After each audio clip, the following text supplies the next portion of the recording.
everybody, Gianmarc here. So this time we're going to talk about the third law of thermodynamics. If you watched the previous lesson, you learned that the second law of thermodynamics has something to do with entropy, which is a measure of disorder.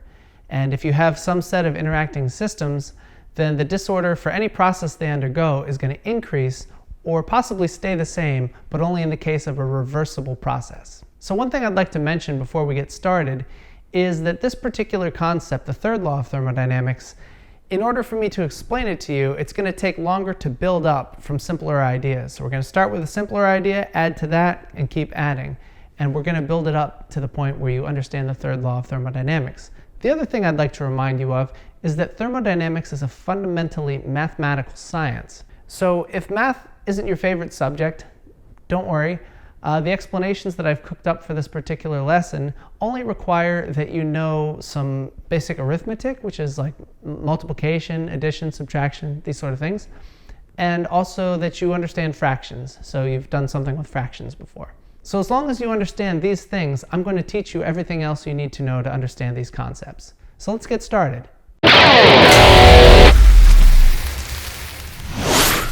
Okay, so one way to state the third law of thermodynamics is to say that a crystalline solid at absolute zero temperature has entropy equal to zero. But what do I mean by absolute zero? 0 degrees Celsius or 0 degrees Fahrenheit, those are very cold. If you go outside, you're definitely going to be cold, but that's nowhere near absolute zero. So absolute zero is actually about negative 273 degrees Celsius. But why do we call this absolute? Why is the absolute zero? Well, absolute zero turns out to be the coldest that anything can get. But that bears another question, right? Why is there a limit to how cold something can get? So the best way to think about it is to compare it to light. So let's say you go down to a cave and you go deep underground in this cave where no sunlight can get in, and you turn out your flashlight. It's going to be really dark, right? In fact, it's going to be as dark as it can get. Right? There's nothing you can do at that point to make it any darker. Darkness is just the absence of light, and cold is just the absence of energy that can come out as heat. So in the same way that there's nothing you can do to pull any more light out of a perfectly dark cave, there's also no way to pull any energy out of something that's at absolute zero. It's already as cold as it can get, no more energy can come out of it. So before we start trying to really understand what the third law of thermodynamics is all about, we need a more detailed understanding of what entropy is, more detailed than, say, what I covered in lesson 2. So what we need is a statistical view of entropy, which means we're going to have to delve a little bit into another area of science called statistical mechanics. It's one of my personal favorites. So what statistical mechanics does is it provides a link between a description of what's going on at maybe the atomic or molecular level with, large numbers of, say, atoms, and what's going on thermodynamically. It provides that link between these two theories. So in order to introduce you to a little bit of statistical mechanics, I'm going to use a concept from physics called a two-state system. So a two-state system is very simple. In fact, if you can understand this two-sided poker chip, then you'll understand a two-state system. You've got one state that's blue and one state that's white. That's all you need to remember. So now let's say I have two identical coins, and I shake them up and I drop them on the table. So how many different outcomes do I have for this particular set of two-state systems? What do you think? It's 3. There's 3 different states. I can either have both on blue, both on white, or one of each. But now, let's think about this. Did you maybe say there was 4 possibilities? If you did, you were close, but you're a little bit off. Because if you listen carefully, I said I have 2 identical coins. So let's say I can't tell this coin from this coin. They're identical to me. And I shake them up so that I don't know which one is which. And then I drop them on the table. So I don't know which coin is which. Then that means this state is equivalent to that state. So now let's think about that. So given this information now that we have 3 possible states, how many different ways can I get 2 coins on blue? Well, there's only one way, right? They're both on blue. Or white, it's the same thing. So there's only one way to get both on blue, and there's only one way to get both on white.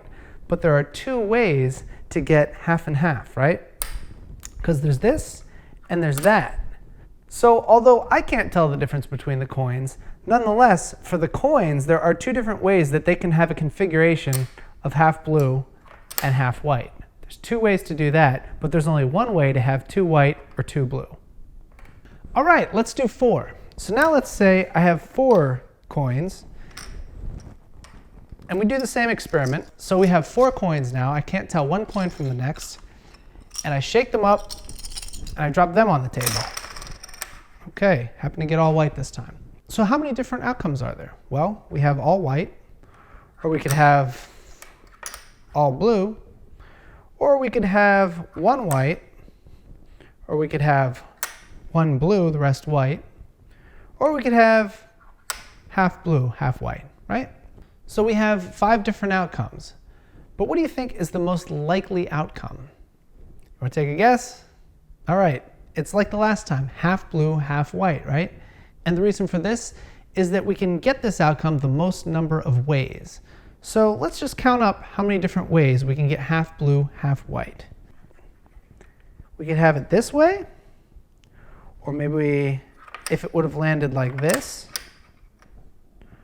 or what if it landed like this, or maybe like that, or let's see, could happen like this, or we could have it end up like this. So that's 6 different ways that we can get this outcome of half blue, half white. Now it turns out that there's an area of mathematics called combinatorics that deals with this sort of thing, and this would be called 4 choose 2. So there's 4 coins and we want 2 of them to be blue, right? Or 2 of them to be white. You can say it either way. So while we're at it, let's look at the other 4 outcomes, right? Because there's 5 total outcomes, and our most popular outcome of half blue, half white, there happens to be 6 ways to get it, right? But let's figure out how many ways there are to get the other outcomes. If everything is on blue, again, there's nothing I can do to this so that everything is still on blue, right? I just have to leave it alone, so there's only one way to get all on blue. And likewise, there's only one way to get them all on white, right? Let's say 1 blue and the rest white. Well, there's 1, 2, 3, 4 different ways to get them with 1 blue and the rest white. And it's the same thing if we want 1 white and the rest blue, right? There's 1, 2, 3, 4 different ways to get that. And that covers all of them.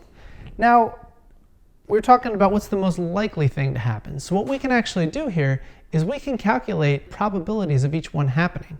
And the way we're going to do this is take the number of ways of getting each configuration and just divide it by the total number of ways of getting anything. So the first thing we want to do is add up our total number of ways.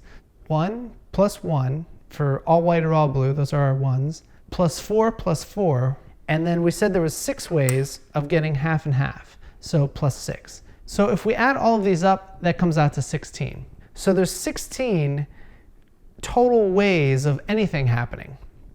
So now if we want to calculate probabilities, all we need to do is divide the number of ways of each one by 16. For all blue, you're going to have 1 over 16. For all white, you're going to have 1 over 16. For 1 white, you're going to have 4 over 16. But if we look at that fraction 4 over 16, we can divide both numbers by 4, so we have 1 over 4. So there's a 1 in 4 chance of getting 1 white, the rest blue, or 1 blue, the rest white. And there's a 6 over 16 probability of getting 2 blue, 2 white, or just half and half blue and white, right? And if you want, you can divide these and make a percentage out of them. So there's roughly a 6% chance of getting all blue, a 6% chance of getting all white, a 25% chance of getting 1 blue and the rest white, and a 25% chance of getting 1 white and the rest blue, and there's about a 38% chance of getting half and half blue and white. So once again, half blue, half white is coming out on top as the most likely outcome. So hopefully you're catching on to the trend here that the outcome that can be achieved the highest number of ways is also the most probable thing. It's the most likely thing to happen, which also ties into our lesson on entropy, right? That if there's more ways of getting something, that's a higher entropy state, and it's the favored state, right? It's our most likely state, and it's the state we can get the most number of ways. So hopefully now you're starting to see how these all go together and show how nature progresses towards higher entropy. So we've calculated the probability of each of these outcomes based on the number of ways we can achieve each of these outcomes. But maybe you don't believe me. Well, that's okay. We can just do the experiment, right? So let's take 4 of our coins, and we'll just keep shaking it and seeing what we get. So shake it up. There's 1 trial. Okay, we got 1 on white, 3 on blue. And we want a statistically significant sampling of this. So we should probably repeat this like maybe 5,000 times. So let's get going. There's our second one. We got 3 blue, 1 white. There's got to be a better way. And actually, there is a better way. This is actually a great example of where it makes more sense for us to do a computational experiment instead of a physical one. So what I've done is I've written a computer program that will simulate coin flips for us using a random number generator to select between either 0 or 1, which is equivalent to doing a coin flip, right? So 0 could be heads and 1 could be tails, or blue and white of the coins we've been using, anything like this. So let's use our computer simulation here. Okay, so here's our simulation. We see that there is a place where we can enter the number of coins that we want in our experiment, where we're shaking them in our hand or maybe in a box if there's too many for us to hold. And then we have the number of shakes that we do, because the number of shakes is just the number of times we repeat the experiment. And remember, to get statistically significant data, it needs to be repeated a number of times. So after 1 shake here, we're only going to get one of our possible outcomes, right? So if we only have 4 coins, we're either going to get 0% blue, 25% blue, 50% blue, 75% blue, or 100% blue, right? Those are the only things we can see. So if I repeat this experiment a few times with only 1 shake, we see that we get these different answers, right? So we've repeated it a few times here. Okay, so now let's see what happens if we shake it more than once, right? Let's increase the number of times we've shaken them and throw them on our table in our simulation. So let's see, let's increase it a little bit here. Okay, now we're starting to see a distribution. And if we look at this distribution, let's remember the different possibilities that we had, right?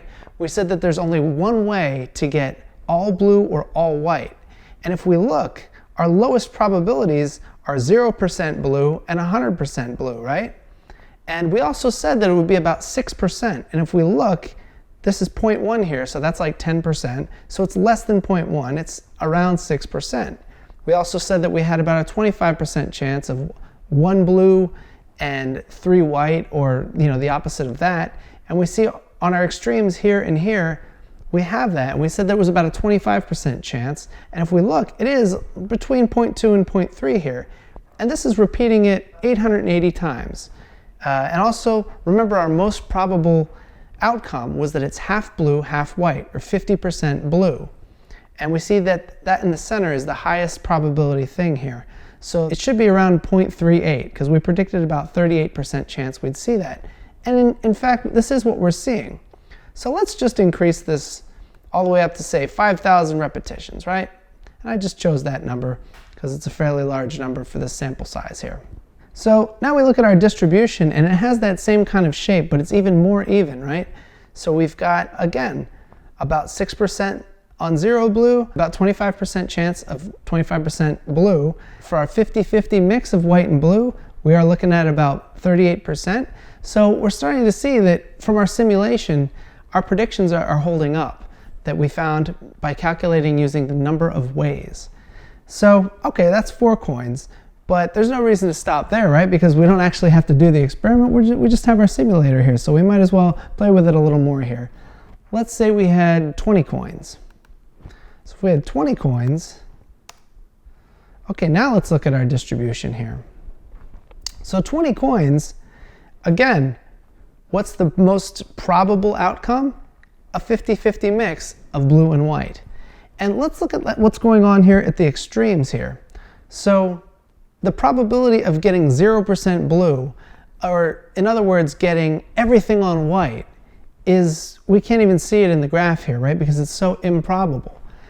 And again, this is because there's only one way to get that, right? There's only one configuration that'll give us all white. whereas the configuration that can be achieved the most number of ways is half and half. So for 20 coins, we're seeing that the most probable outcome of a 50-50 mix of blue and white is starting to dominate the distribution a little more, right? It's becoming more and more likely to be somewhere in the neighborhood of half and half, right? In fact, we look here and, once it gets down to about 25% blue or 25% white on either end of this distribution here, it's really getting down to just about nothing, right? So let's go even larger. Now let's say we have 500 coins. Okay, when we run this experiment, now we're seeing a very narrow distribution around 50%. In fact, it looks like it tails off to zero at about 45% and 55%. So we're really only seeing configurations that are between roughly 45% blue and 55% blue. We're not seeing anything else because there's so many more ways of achieving these mixtures of coins than of getting, say, only 10 of them blue or only 10 of them white. Those are now becoming virtually impossible.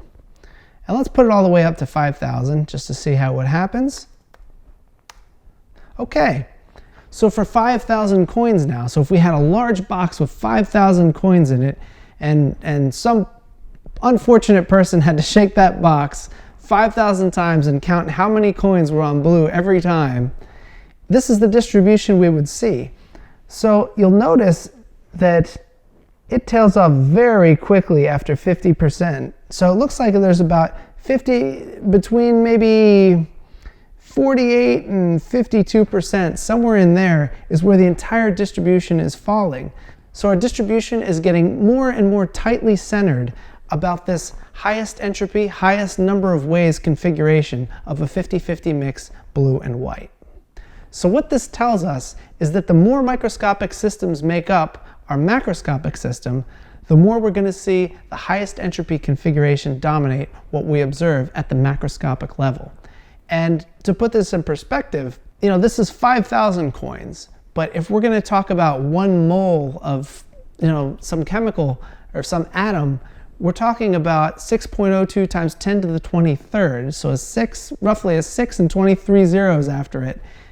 You can imagine how much more this would even dominate, seeing the high entropy, most likely configuration come up. So as we're seeing our distribution get more and more dominated by 50% blue, why don't we try and calculate the number of ways to get 50% blue versus some of the other options here. So let's get Google out here and we'll type in, okay, so 50% is going to be 20 choose 10. So 20 choose 10. Wow. Okay, so 20 choose 10 gives us more than 184,000 different ways to get a 50-50 mix here. But now let's compare this with, say, what if only 2 of them are on blue? So let's go 20 choose 2, 190. So you can see there's only 190 versus 184,000 ways to get 50-50 mix. So you can see why we're just not going to see those things happen. There's only a handful of ways compared to the others. So while we're thinking about 500 coins and how our distribution is getting very much dominant around 50% blue and white, let's calculate how many different ways we can get half blue, half white given a set of 500 coins. So that's going to be 500 choose 250. Wow! So that number is a 1 followed by 149 zeros. That's a huge number. I don't even know what you call that, but it's a 1 followed by 149 zeros. So that's how many different ways we can get half blue, half white, given that we have 500 coins. So now you compare that with, say, they all landed on blue. There's one way to do that, and there's 1 followed by 150 zeros to do this. So you think you're ever going to see all blue or all white if you have 500 coins? No. So remember in the beginning of the lesson, I told you that we were going to need to build up to some more complex ideas, but starting with simpler ones, right? So we're going onward to the next step now. So if we have our two-state system here, this coin, remember these two states that we can get of blue and white, there's no bias for either one, right? They're both equally likely. We could say that they both have the same energy. There's no energetic advantage to being blue or white, right, for this particular situation. But if we want to talk about temperature, and remember, this is all about trying to explain how, we can have zero entropy if the temperature is absolute zero, right? That's what we're trying to do with all of this. So if we want to talk about temperature, our model system needs to be a two-state system where one of the states is higher energy than the other. So I've prepared a two-state system right here. Now, it's pretty low tech, but it's going to get the point across. Okay, so here's our new two-state system. Once again, our states are blue and white. And the way this system is going to work is that the arrow is going to get kicked around. So there's going to be random kicks to our arrow, just kicked around. And a measurement is going to be a photograph of our system. And if in the photograph the arrow is pointing anywhere in the blue, we're going to call it blue. And if it's pointing anywhere in the white, we're going to call it white. And just to be thorough, let's say that if it's right exactly in the middle on the left side, we'll say it's blue. If it's right exactly in the middle on the right side, we'll say it's white. So now we're covered. So our arrow will always read either blue or white. But now, hopefully you've noticed, the arrow seems to favor one side, right? It seems to fall down to blue. Now, I mentioned that our two-state system has to have two different energies for our two states in order for this model to work to talk about temperature. So the way we refer to this, we call this blue state, where it just kind of falls down, that's our ground state. But the state that we need to add energy to make it switch to the white state, we call that the excited state. So blue is our ground state, white is our excited state. But what do the random kicks mean? What's this being kicked around stuff? So remember, I mentioned that the hotter something is, the more it's jiggling. So these random kicks, think of it as the jiggling of our two-state system. So the higher the temperature of our two-state system, the more it's getting kicked around. Now let's think about this. If our system is pretty cold, so it's only getting these light little kicks like this, when we take our measurement, we're probably going to measure blue almost every time. So our system can't really get out of the ground state when it's very cold, right? If we were to think in terms of probability, we'd say that we have very high probability of measuring the ground state versus the excited state. But now let's talk about high temperature systems. So if it's high temperature, then this thing's getting kicked around really hard, right? So if this thing's getting kicked around really hard like this because it's high temperature, well, let's think about it now. What's the probability of measuring ground state versus excited state? Well, it turns out that the excited state is not favored. It actually becomes a 50-50 chance of ground state versus excited state. If we think about this, it makes sense. Because our kicks are so hard, the effect of the gravity, the bias, that separates the high energy state from the low energy state is just a tiny amount compared to the strength of these kicks. So it's not really putting much of a bias on our system. Therefore, our two-state system with an energetic bias, if the temperature is high enough that the kicks are strong enough to drown out the effects of gravity, reduces to a simple coin flip. We're just as likely to see the ground state blue as we are to see the high energy state or the excited state white. They become equally probable when these kicks are this strong. Great, let's tie this in with our discussion of entropy. Okay, so now that we've established this concept of a two-state system where one state is a low energy ground state and the other state is a high energy excited state, we can move forward again. The next thing we need to do is imagine that we have many of these. So again, like our box of 500, even 5,000 coins, imagine we have that many of those spinners, right, with this low energy ground state and a high energy excited state. Now picture in your mind that you have this large set of these two-state systems with the ground state and the excited state. And remember, they get kicked around, right? That's our jiggling. So the hotter it is, the harder they're getting kicked around, the more they're jiggling, the more they're hopping between states, right? So now imagine that it's so cold that the kicks are very, very weak, so that anytime you measure them, they're always in the ground state. Well, now let's think about the number of ways we can get this configuration. So how many different ways can we measure all systems in the ground state? Just one, right? It's the same as measuring all coins on, say, blue. There's only one way to get it. Now on the opposite extreme, what's the configuration that we can obtain the most number of ways? Again, it's our usual 50-50, right?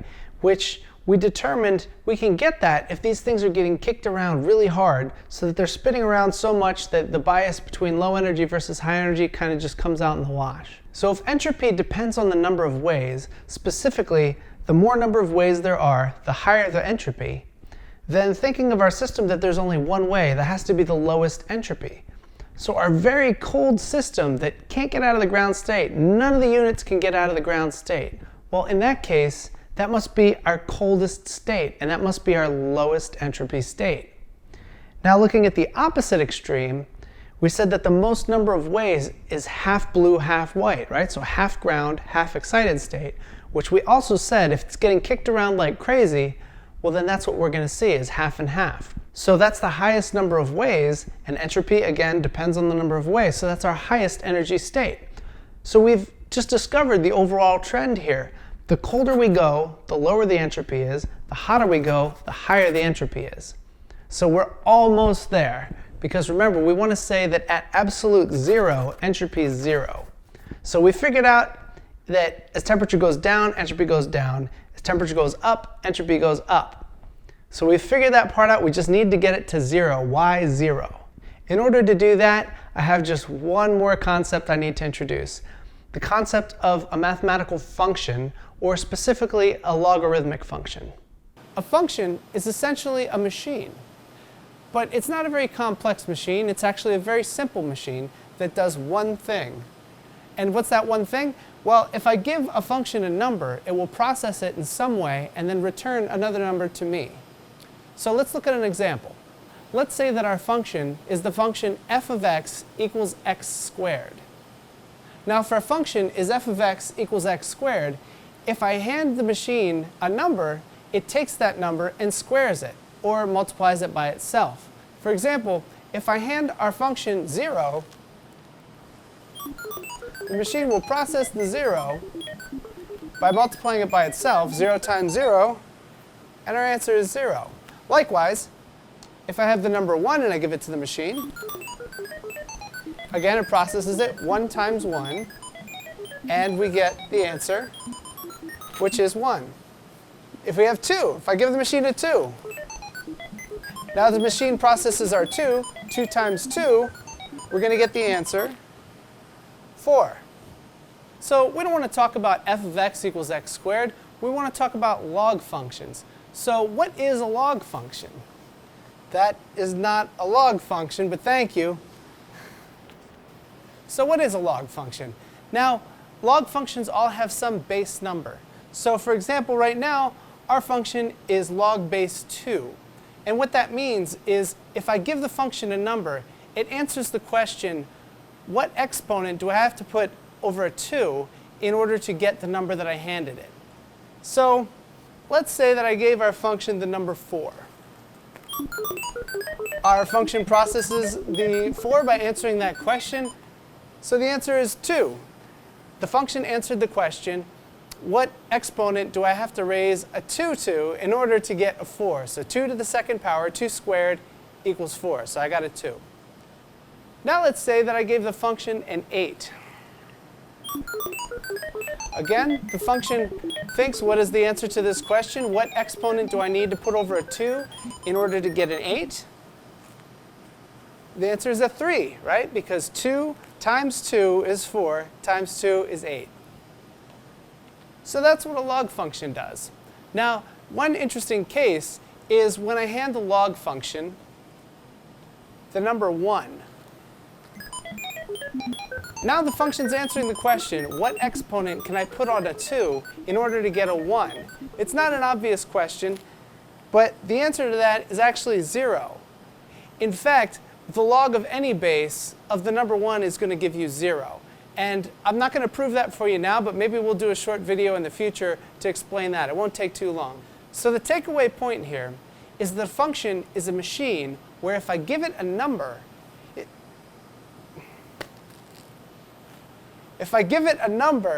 it's going to process that number in some way and then give me another number in return. And specifically log functions, if I give a log function the number 1, it will always give me a 0 back.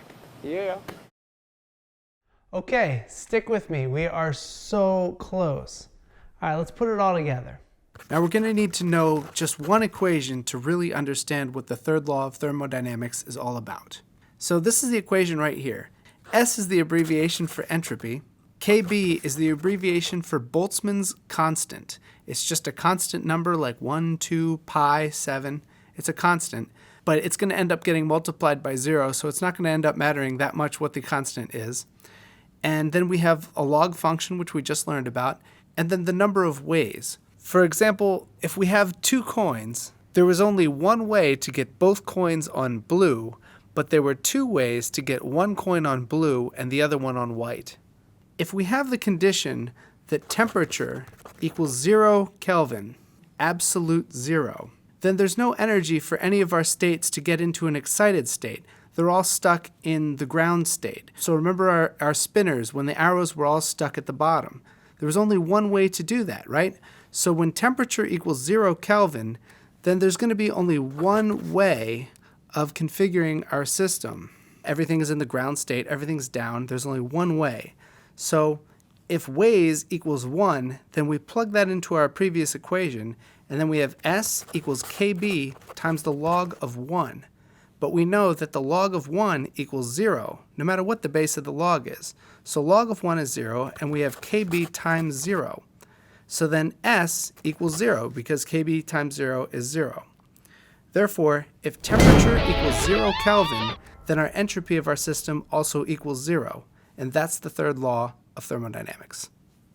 Congratulations! You've made it through the first, second, and third law of thermodynamics. I hope you found this series informative, entertaining, and easy to follow. I know I had fun. We really hope to make more of these videos soon, so if there's something you'd like me to explain from your chemistry, physics, or maybe even math textbook, let me know. Until then, I'm Gianmarc, and thanks for watching. Ciao!